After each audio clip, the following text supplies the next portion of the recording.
Welcome, Strategy Battle Gamers, to another GBHL YouTube channel video. You're here with a very rushed channel host. It's GBHL James, and we are currently on Friday. And unfortunately, I made a promise on the last Speak Venom question, which I'm really sorry came up quite late. I did have camera problems, as I did explain when I finally completed it on the Monday. So that didn't go up until quite late. We do our best. And then I did promise that Jamie and I were definitely, certainly getting together this Thursday, which was the plan. Jamie was in Manchester.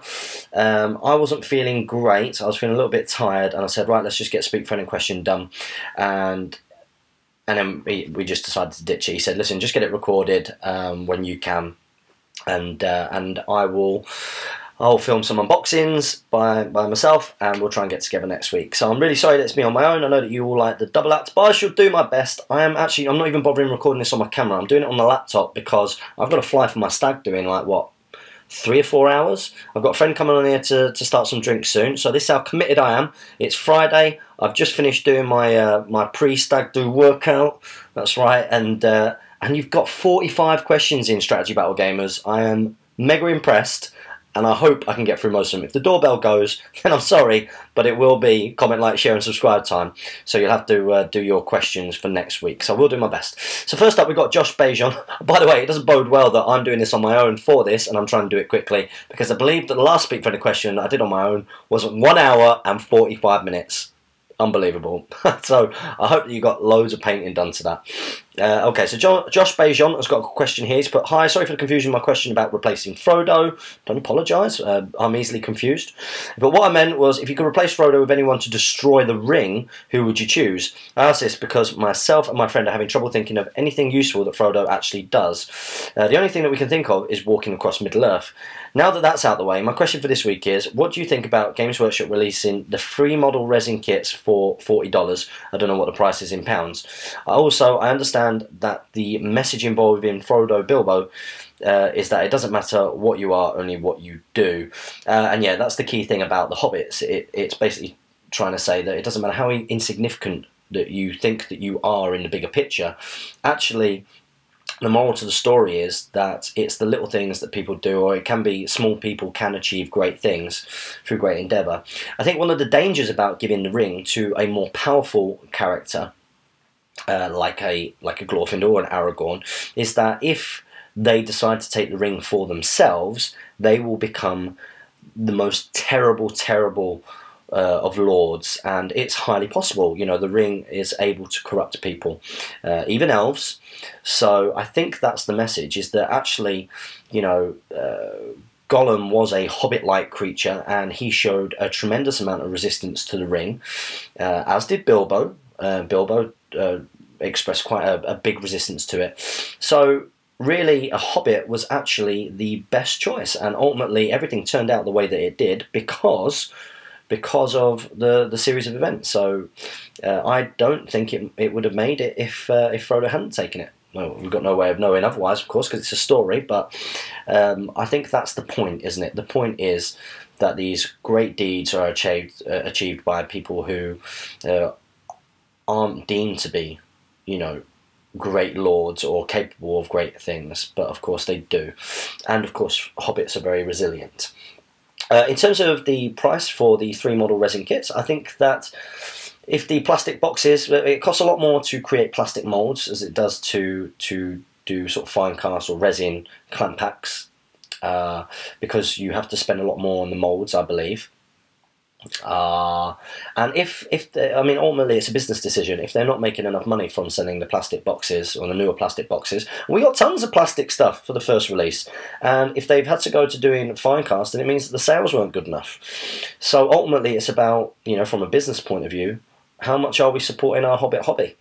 And things are worth what people are willing to pay. And this was a really interesting discussion that came up on the Facebook. Somebody put up a thing about the halbrand with horn going for, you know, it was somewhere ridiculous. It was like 100, 200 quid. But I say ridiculous, but if someone is willing to pay that, it's not the seller's fault that it's going for that much. You know, something is worth what people are willing to pay.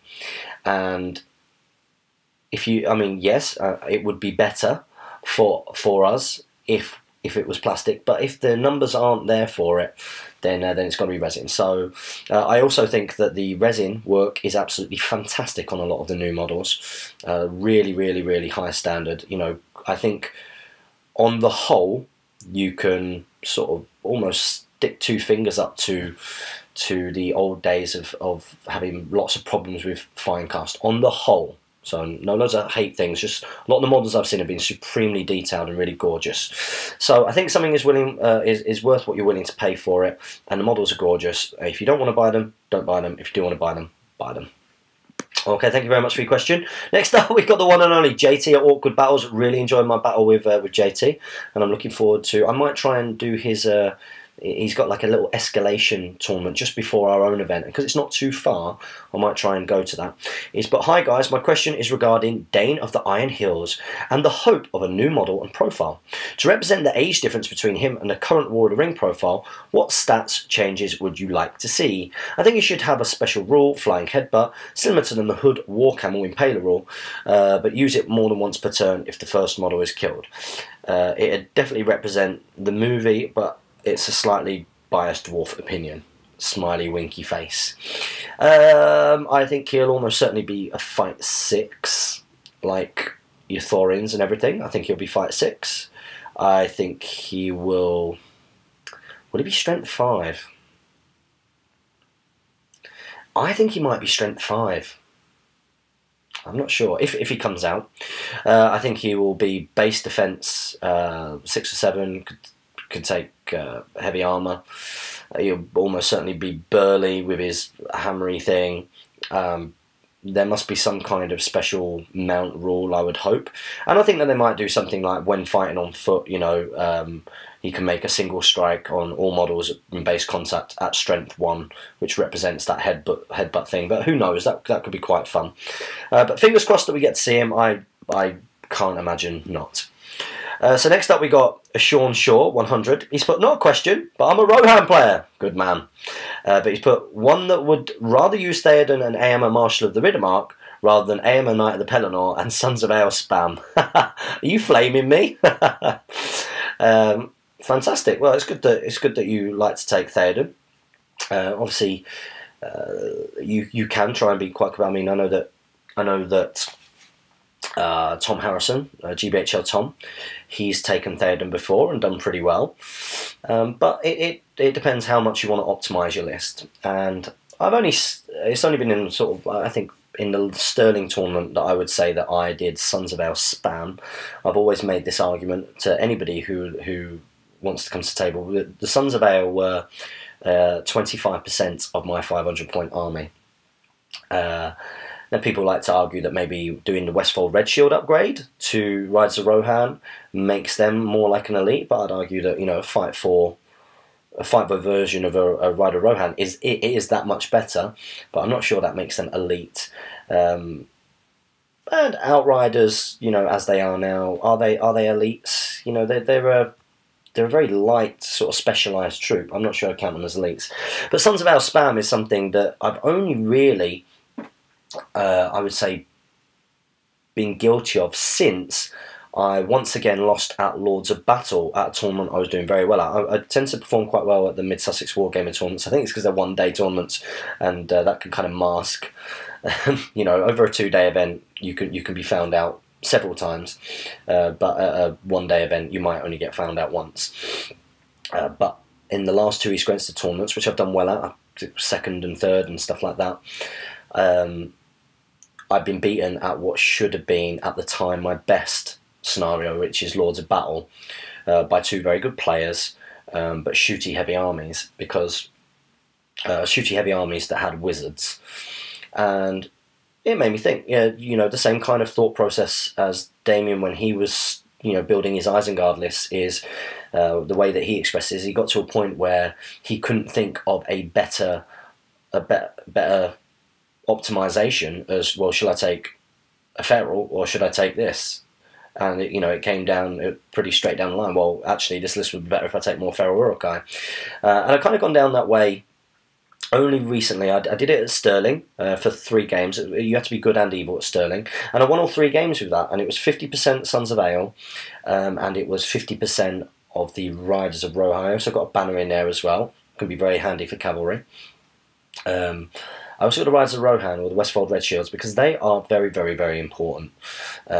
Because they allow you to pick when you're going to fight, and you need that flexibility to do the move and shoot. You need that, I personally think, as a cavalry player. If you just charge in early in the game, you will lose most of the time, I would say. Unless you're playing someone inexperienced or you're incredibly lucky. But yeah, good to hear from a fellow Rohan player. And thank you for the little the little dig. Next up, we've got Will Rice. But hi guys, can Jamie read this question? No, he can't, because I'm really sorry, but it is just me. And like I say, I'm just doing it off my webcam on my laptop as well. Not even got time to set up the camera. So I'm not sure whether or not I'll be able to come to Desolation of Stockport in April. Do it! But due to work commitments, you've got to come. Sell your work. This is very, very, very important. It will be so worth it, Will. But I'll definitely come along to tournaments later in the year. There are lots of great venues. There's great venues in Mansfield. There's great venues in London. I know that there's a Siege thing that's going to happen in Cardiff. Ed Ball and Owen are doing something in Nottingham, which is really cool. You've got Huddersfield. You've got Stirling again, which is great. So you've got lots to choose from, buddy. I would like to bring a Balrog to one tourney at least. Don't worry, I'm aware it's not competitive. I would just love to use such an epic model. Yeah, I think it's a very, very cool model. I would love to see a Balrog in action. And you would love to see how James's all-mounted Rohan deals with it. I'll be alright. It depends what scenario. It's all about the scenarios when it comes to tournaments. I think, and I don't mean this in a patronising way at all, I think when you start coming to tournaments, for a lot of people, that can be when you start to realise that how important the scenarios are. I think a lot of people, when they play the game, they like the idea of pitched battles. When they start the idea of coming into a war game, and in pitched battles, obviously certain things are going to have a huge benefit over others, but the scenarios twist that. The scenarios can make a force which is really, really good at that, very, very poor in that scenario. So scenario play is key. My question for this week is, the Balrog, in my opinion, is one of the most powerful beings in the Third Age. I would agree. Who would win in a fight between Durin's Bane and Smaug? I would say Durin's Bane, based on the lore. Certainly not in the game. Who would win in a fight between Durin's Bane and Smaug? Well, in lore, I would say Durin's Bane. In the game, Smaug. You put not in game, because we all know who would win in that one. Yeah. You put hands down, even with the size difference, I think the Balrog would kill Smaug. Anyway, keep up the great work. Well, the Balrog is huge in Fellowship of the Ring. He's absolutely huge. I mean, if they did the Balrog at a similar kind of scale up as they've done Smaug, then the Balrog would be massive. The Balrog would be a lot bigger than what he is. A lot bigger. Because at the moment, the Balrog isn't that much bigger than an Ent, you know, and the Balrog is huge. So, he's slightly off scale. Be good if they re-released a Balrog with a new profile, wouldn't it? That'd be really cool. But anyway, keep up the great work. Thank you very much, Will Wright, and hopefully we will see you in April. Get to work on it, pal. Next up, we've got Zarfe Engel. He's put, so, wow, been out of the loop for a while now. Well, I'm glad that you're back. You put, at least I'm back now. And I have a rules question. This is not good. A rules question for me? You put, if Isildur has the ring on and is invisible, can he still shout with me when he does heroic move? It seems a little odd in my mind. In my mind, he is in this parallel ghost universe. Oh, and of course, I play Rohan. Good man, Zarfe Engel. I want to hear from all you Rohan players out there. One day, you all need to come to a Desolation of Stockport event, and we need to get you all on camera, you know, doing the whole Rohan thing. That'd be very cool for me. When he shouts with me, when he does a heroic move, can he still shout with me? Unless it says otherwise in the ring rules, yes. I haven't got them in front of me. I don't intend to go and get them, I haven't got time. But if you check the rules for the ring, it will tell you whether he can heroic move or not. And if there's nothing in there, and there's nothing in the heroic move part, which I don't think there is, about the ring, then he certainly can. So check your rule book and it will be clear. Next up, we've got another Romy. We've got Jason Province. He's put Romy here. Good content, guys. Keep up the good work. Well, I'm glad that you enjoyed the last Speak Friendly question, considering how long it went on, and it was me on my own. But my question this week is, if you could have 2 heroes on your side to fight the 9, who would you choose? Boromir and Aragorn, Legolas and Thranduil, Gimli and Dwalin, Radagast and Gandalf, Samwise and Merry, or Éomer and Erkenbrand? In real life? I think you need a great elf lord like Thranduil. So I'd say Thranduil and Legolas. In the game, I would say Boromir and Aragorn. From that, depending on which versions, of course, you know, because the new Legolas and the new Thranduil could be pretty cool. Could be pretty grim for them, but you know, Boromir and Aragorn. That's cool. So yeah, I'd probably say Legolas and Thranduil. Gimli and Dwalin, no. Radagast and Gandalf, definitely not in the game, but in the but in real life, maybe Gandalf and Radagast. Definitely not Samwise and Merry, and definitely not Éomer and Erkenbrand. So it's got to be Legolas and Thranduil, in my opinion. Thank you very much, Jason Province. Hope that answers your question. We got Kurt Leach. He's put, can you move on from heroic combat if you use a brutal power attack? So I mean, like, if you hurl or you rend? Yes, I think you can. So as long as you kill the models, you've got to kill the models that you were initially in base contact with. If you kill the models that you were in base contact with, then you can continue your heroic combat. But you can't then use another brutal power attack, I don't think, unless it's... Well, I'm not too sure. The best place to go for that is to go onto the Great British Hobbit League Facebook page and ask the question there. But I'm sure you can move on from heroic combat as long as you kill the things that you were originally in combat with, base contact with. Next up, we've got Accathon39, but thanks, James, for getting back to me so quickly on Damien's blog. I didn't really expect an answer, but it's great to know that you guys always have time for viewers. We do our very, very best, and we love running this channel. All of us do. You know, I know that Tom really enjoys being involved in the plans here with Damien. Damien's really stepped up to the plate lately. Has been putting out a lot of content, really putting his sort of foot on the channel, as it were. Jamie prefers to do content with me, I think. You know, he's said a few times he doesn't feel as comfortable doing it on his own. I don't mind doing it on my own. I'm similar to Damien in that aspect. I don't mind doing it on my own. It is, of course, better when there are more than one of you, when you're doing these kind of talk shows. But you know, we've always got time. We're always answering questions. You know, there's 4 of us ultimately, so we should be able to get back to you reasonably quickly. You put, so my first question will be, why would you take a wound if you have fate to save it with? I've seen you guys do this a lot. You've been wounded twice, and you fail a fate. Pass one, then take the last one, even if you have the fate remaining. I don't see why you do this. If you're saving it for later, won't preventing a wound now or later make no difference, besides possibly not letting them use the last point of fate. Also, my 3 movies would be Hobbit, Lord of the Rings, Dawn, Rise, Planet of the Apes, and Guardians of the Galaxy. I also collect Rohan, one of my favourite armies. I knew you did, Accathon. I could tell, because you're a legend, that you collected Rohan. Okay, so reasons why people might just take a wound and not accept not use a fate point could be Lords of Battle. Lords of Battle, if you use a fate point, that counts as one, so you might just take the wound instead of potentially using a fate and using the wound, or using multiple fates. So that can be a reason to do that, so you don't unnecessarily give away VPs. I remember being in the same thinking as you when I started. I was like, why would you do that? And Jamie explained it to me. And Jamie isn't here now to explain it. So I won't do it as well at all. But yeah, Lords of Battle is a good reason to do that. And also, you know, you could, because you can, if you take the wound, if you leave the fate points for the last point when you need them, because what can happen is you can end up losing that wound anyway, and you've lost all of your fate.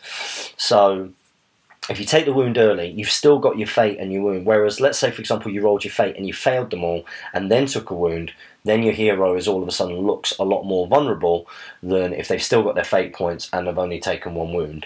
So that's one of the reasons for maybe doing that. So I hope that helps. I hope I've kind of explained that well. Next up we've got Bradley Cobden. He's put, I will rally under Theoden's Royal Standard, another Romy. Absolutely fantastic. Loads of you out there. Bring on the Rohan. Let's see loads of Rohan at the tournaments, guys. We love Rohan. Even though it's hard to play. Okay, but it's cool, fun stuff. You put, this week, my question is, loads of space, why did Gandalf not even think that Saruman was evil when he knows he lives in a huge, pointy, dark, black tower? Well, Orthanc was actually a Gondorian fortress, I believe, in times past. So, you know, just because it's a big black, you know, spiky tower, you know, doesn't mean that. I can see what you mean now. What you say there reminds me very much of a sketch that was Mitchell and Webb. So Mitchell and Webb, these are the guys who did Peep Show, and I remember because Peep Show, the first series, was very, very, very good, very funny, and I bought my mum the comedy DVD of some of their sketches. Now, a lot of it wasn't very good in my opinion. A lot of it was kind of like studenty, you know, student comedy. And I don't mean like targeted at students, but I meant that they were maybe a couple of students who were trying to do comedy. But there is one which is absolutely hilarious, and it's a Nazi officer talking to another Nazi officer or SS trooper or whatever it is, and he's sat there and he's kind of saying, you know how the Allies have, you know, they have eagles and stars and, you know, these kind of insignia. He said, have you ever wondered, you know, with us having, have you ever noticed that we have like skull and crossbones and, you know, this and this and this and this? And he turns around and he says, does that mean that we're the baddies? And you've got to go and watch the sketch. Maybe get yourself on YouTube and type it in, Mitchell and Webb SS troopers or Nazi, and go and watch it. It's hilarious. So yeah, I can see what you mean there. But remember, Saruman, you know, was the leader of his order, and even when he was researching, you know, the ring and everything, Gandalf wouldn't really have had too much of an idea that this was happening. So that he was becoming corrupted. Anyway, thank you very much for your question, Bradley. Next up, we got Shaylin Hardy. Is that right? But, hey guys, this is my first question. Well, welcome to Speak Friend a Question. You put, I was wondering if you had any advice for a teenage girl trying to get involved in the hobby. There's not a lot of support in Alberta, at least where I've looked, and there are definitely not a lot of people my age. What do you guys suggest I do? I love your videos. Keep up the good work. Well, it's great that you're getting into the hobby. Don't let anybody patronise you at all because you're a girl, because that does not matter. Of course, you are going to find that it is a massively male-dominated environment. I've heard such patronising things in the past, and ultimately, if you love what you're doing, it doesn't matter whether you're male, female, where you're from, anything, just press on and enjoy it.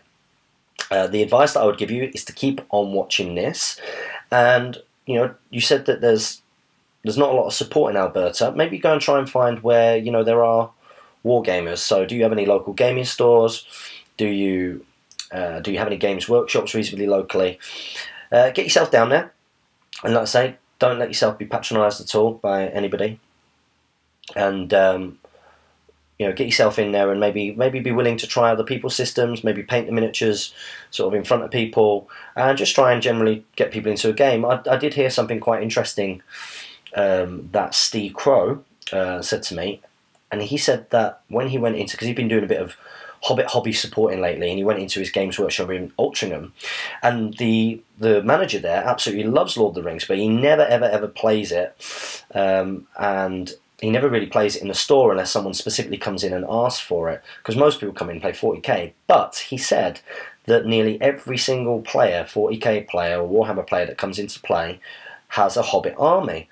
But it's kind of almost like a dirty little secret they've got a Hobbit army, because there's so much negativity from the 40k crowd on the whole. You can see it on the internet against Lord of the Rings, and I've got no idea why that would be.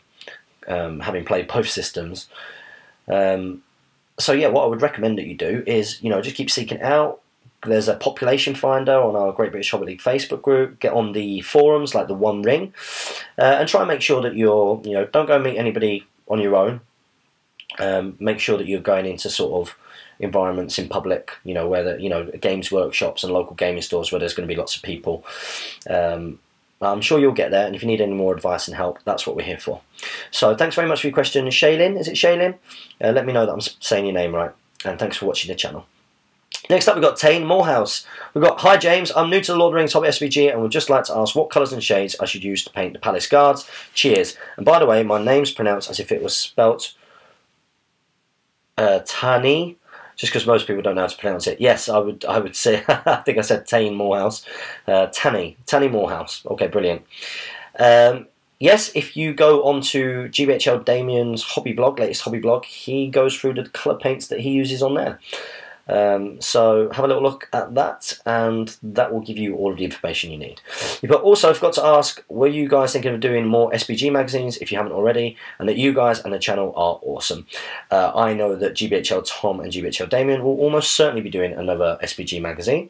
Hopefully they'll ask me to be involved again, but I know that Jamie went to be involved in a battle report of some kind. Can't say anything much more than that, but it does mean that it's happening. So yeah, keep an eye out for that, and that's a really good way of supporting your Hobbit hobby. So thank you very much, Tanny. And I think was that your first question? If it's your first question, then you are now stuck in the loop, and being stuck in the loop, that does mean that you have to ask a question every single week. Now, I'm very, very conscious of the fact that I have just noticed that my phone isn't here. So I'm going to run and make sure I get my phone, because one of the guys coming on my stag do is meant to be coming here like in the next 15, 20 minutes or so. So bear with me 2 seconds, I'm going to go and get that.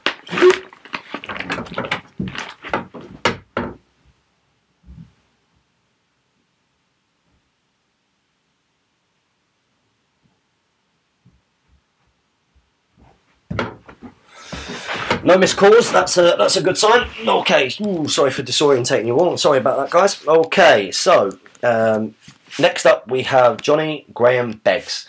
He's put, hi guys, my question is, who was your favourite Uruk from the Lord of the Rings movies? I did like the look of the Uruk-hai, and I did like, oh no, what's his name? Oh no! I can't remember off the top of my head. What's his name? The Uruk-hai. He's one of the named Uruk-hai heroes. The one who Ugluk. I liked Ugluk. Do you want some? That one who gets killed by the Rohan.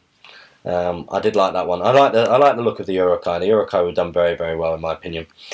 Next up we've got Bradley Cobden. Oh, he's got a second question here following Akathon's double loop. He's put, second question guys, can you strip plastic models? If so, what with? Yes you can.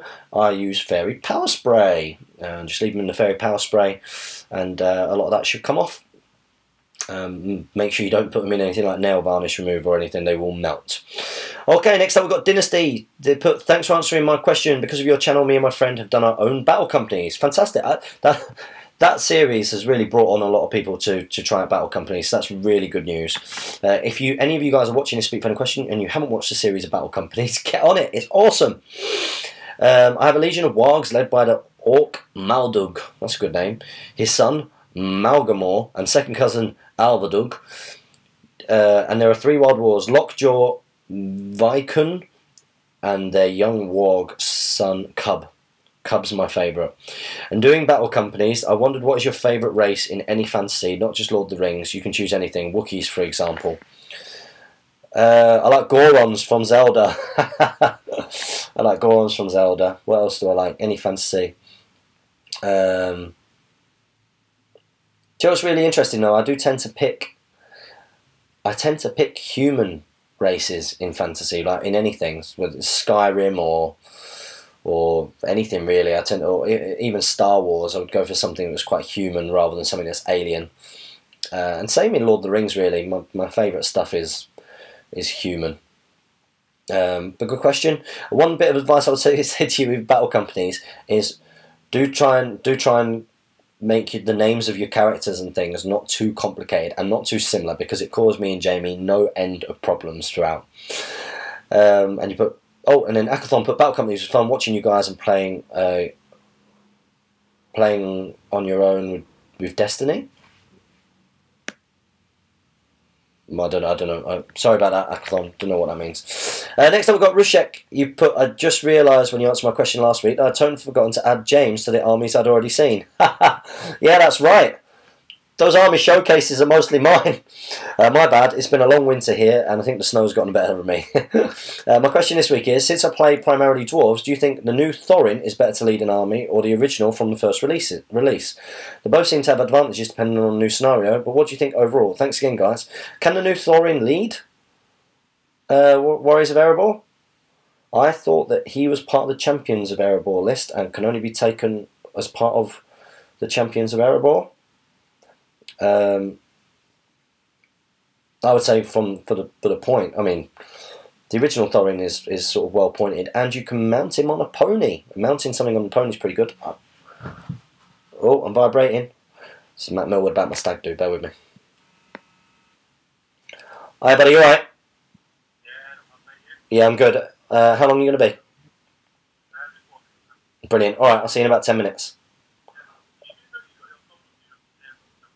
Nope.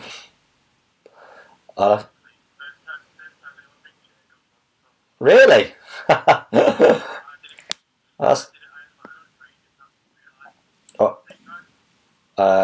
no. Listen, I'm upstairs and I'm going to be shaving in a second, so you have to give us a ring when you're outside. All right, mate. I'll see you shortly. Bye. Apparently my phone's on Do Not Disturb mode. That does mean I've got 10 minutes to answer as many questions as I can. So sorry, guys. Sorry. I'm doing my best. Yeah, I prefer the original Thorin, I think. Having heroic combat every turn is pretty cool, but he can lead troops. I don't think the other one can lead troops, off the top of my head. I might be wrong. Next up, we've got Avatar of Odin. Various questions concerning the Balrog below, reminding me of one I asked some weeks ago, although that one must have been just after the deadline. So here it is again. How would you upgrade the Balrog profile to be more competitive, terrifying, and simply more interesting to play with or against? Given the scary stuff we've seen from Smaug, what special abilities would you give him, her, it? What role would you want the fiery creature to fulfill? How strong do you think the Balrog should be? Will Wrightput, I wanted to ask the same question. Great minds. Well, we're all great minds in the Hobbit hobby community. The Balrog needs might. I would say give the Balrog 4 might. I would say give him that thing about can never be trapped. I think that's really good. And give him some spells. Give him some spells and some extra will. Maybe a little bit of fate as well. That's how I would do it. Give him some spells. Give him some might. I get, is he already 4 attacks? Yeah, I presume he's 4 attacks. Yeah, that's all I would do. Spells, I think, will be a key one. Some more will and some more spells, and that would make him maybe worthwhile with some might. And never be trapped. That's a good one. Oh, Akathon, he's put, hi guys, my second comment for the week. I was recently playing the Battle of Eastgate scenario. Let us know if it was good. It was my first time using Dwarves and Azog, and I bossed so many times. It's horrible when that happens. Dwali never rolled anything higher than a 4. He only won 2 fights and killed 3 orcs. And he lost what felt like 20 fights. It's so annoying, especially with people saying how amazingly good he is, and him doing terribly for me. Yeah, that's just dice. Dice are dice, aren't they? So anyways, what's the worst game you've boshed the most times? I know GBHL Damians will be playing as the troll at the Black Gates, unable to fight 2 hobbits. And remember, I was on his team. It didn't look like it because I was filming, but you know, yeah, that was pretty bad to behold. I think if you watch the last March of the Ent scenario on the channel, you can see some serious hashtag boshing from me. That was pretty awful. I boshed a lot in the Battle Companies and Middle-earth's Deadliest Warbands. I'm sure there's quite a few sort of boshing where things just really didn't go my way or Jamie's way for that instance. But yeah, the one that springs to mind is the last March of the Ents scenario with Kieran. I'm sure there are others, and people will be able to remind me. But sometimes you get games like that, don't you? It's all part of it. Oh, an Akathon final comment. I've done some very long ones this week. Jamie must be thrilled. And he's thrilled because I'm doing this.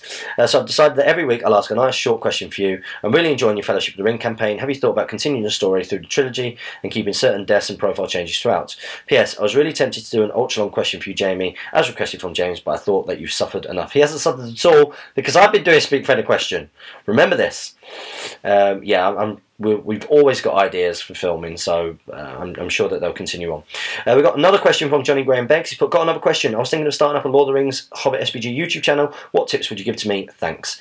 Try and be as regular as you can with the content. If you've got a good personality, that goes a long way. You can talk about things at length in an interesting way. That tends to help, although we tend to get through it somehow.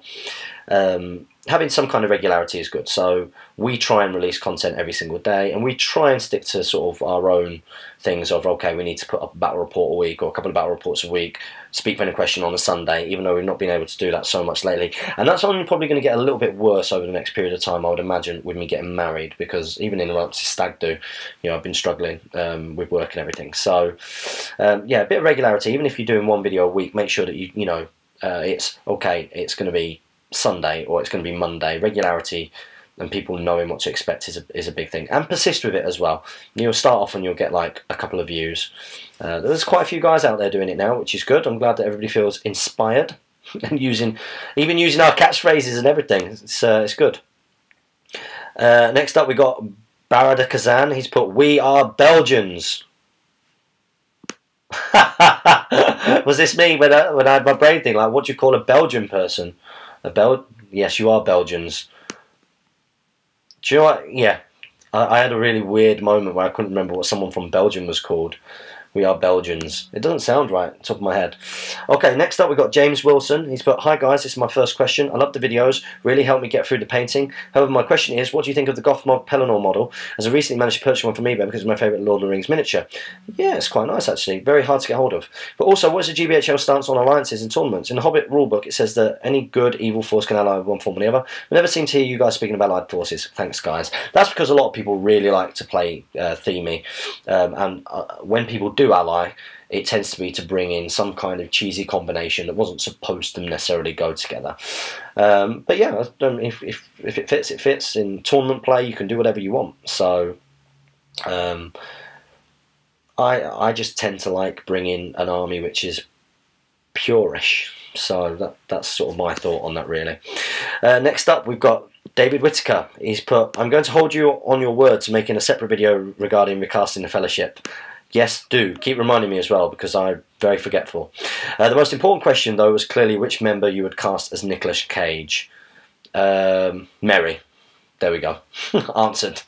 On to this week's question. Middle-earth is saved, the ring destroyed, and Sauron finally banished forever. Alessa has taken up his throne, and the elves have sailed into the west never to return. Unfortunately, the peace did not last, and Middle-earth could not avoid the inevitable zombies. The dead have risen and are feasting on the living all across the now free and peaceful Middle-earth in which you now happen to live. The elves and the Astari have long since gone, leaving the lands to men and the tunnels and realms under the earth to the dwarves. Yes, there are also dwarf zombies, and hobbits for that matter.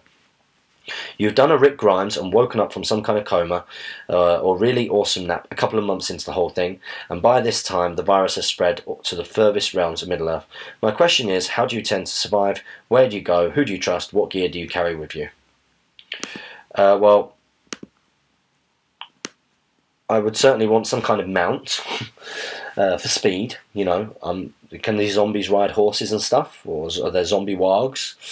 I would want some kind of ranged weapon, and I would go into the west. That's right. I would go into the west. That would be my plan. Very, very good question. Thank you very much. And I would go into much more depth if I wasn't so restricted by time. Jane's just been ringing me, which means she's probably finished work, which means she'll be home soon. Next up, we've got Andreas Fossheim Ori, I don't know how to say your name, buddy, but I've seen you a lot on the Facebook group, I think. You put, hi there, the Norwegian Viking here again. Thanks for your wonderful comments last week, and the shout out to the community here in Oslo, Norway. Absolute pleasure. Sadly, I will not be able to make the trip to Stockport, but I have made it my early New Year's resolution to invade one of your tournaments next year. Make sure you do. We've got another tournament later on this year, so keep an eye out for that. You were dead on about the Spider Queen though. A combination of me thinking of 10-year-old rules and me not having the sense to check the unexpected journey FAQ might expect. Yes! I was right on something. It's good to hear. But so since I'm in the loop, here is my question. I recently started Hunter Orc Army and bought Bolg on a Warg, and it came with a nifty oval base. I think it would look out of place to have only one hero on the Warg on this kind of base. I think it would be cool to mount all my Warg heroes, Narzug, Azog, Yazneg on the same base. Is there any restrictions changing the base sizes for fluff and look? Once again, thanks for all the enthusiasm and keep up the good work.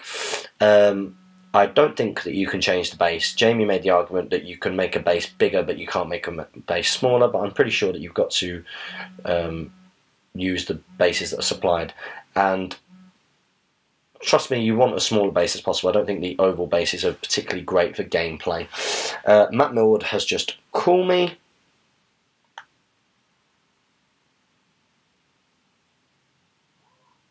Okay, Matt has just called me, which means I'm going to have to go. I'll see if I can do anything more later, but this might be me being cut off, guys.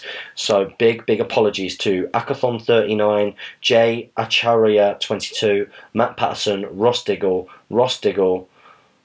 HD Miniatures, Chris Lee, the Lord of the Ring SBG team, Carl Woolley, Lord of the Brown Ring. That's disgusting. Sort that out. Al Wood. Awesome Wargaming, Lucas Whitcroft White, Jack Berry, Barry O'Neill, Wang11, Christian Syrup Jensen, Lonely Cube 1, Faith in Heresy, 19 Mark F91, I didn't get very far at all, Jack Hartwell, and then another comment from Akathon. I'm really sorry to all of you guys. What I will try and do is when I'm back on Monday or Tuesday, I will do a Speak Friend and Question 62 Part 2. So I ask that you all try and come back for that. I'll schedule this to go up on Sunday. In the meantime, don't forget to comment, like, share and subscribe. Support your Hobbit hobby. And follow us on Facebook and on Twitter.